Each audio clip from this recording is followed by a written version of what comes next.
This year's ISU women's basketball squad returns 8 players and 3 starters from last season's Big Sky Conference championship team, but the makeup of this year's team is much different than that of last season.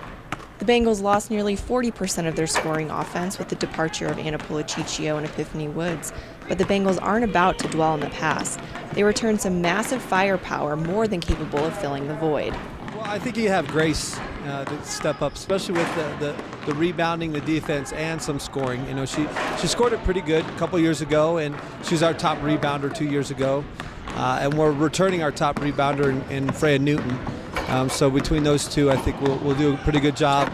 And I think Saylor is going to play a bigger role. But then I think there's other people who are going to even do more than last year. You know, it's going to be a collective thing. You're going to see more out of Issa. Issa's done a great job in the offseason, working on shooting the ball a little bit better. Brittany Kokendorfer is actually looking a lot better. And then Lindsey Brown has really done a good job of keeping on improving her perimeter shooting and being able to score a little bit more in the post. Senior guard Freya Newton agrees. Yeah, we haven't really found anyone to exactly fill their shoes, but I think with Grace coming back, you know, that gives us more rebounding. You know, she's a great rebounder, so that kind of fills the spot that Cheech was filling. And then also we have Saylor Graydon, who's stepped up quite a bit. And, you know, you can't replace players, but I think they're doing a good job in filling those spots. The Bengals also welcome a few talented newcomers to the squad in freshmen Bianca Thacker, Irene Vicente, and Estefania Ors. All 3 bring extensive international playing experience to ISU's already diverse squad. They are all a little bit better than what we initially thought. I think Estefania has a lot of talent. And then I think Irene's got some really good athleticism and length, and she's going to be pretty good.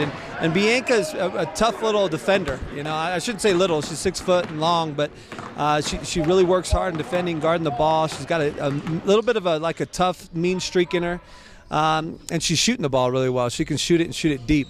ISU was picked to finish 6th in the Big Sky Conference this season and opened non-conference play with a couple of tough matchups at Santa Clara and at number 25, Oregon State.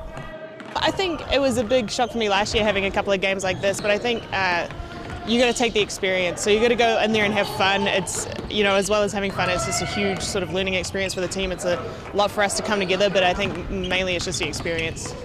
You can catch the Bengals this Saturday, November 5th, in their exhibition matchup against Alaska Fairbanks at 2 p.m. at Reed Gym.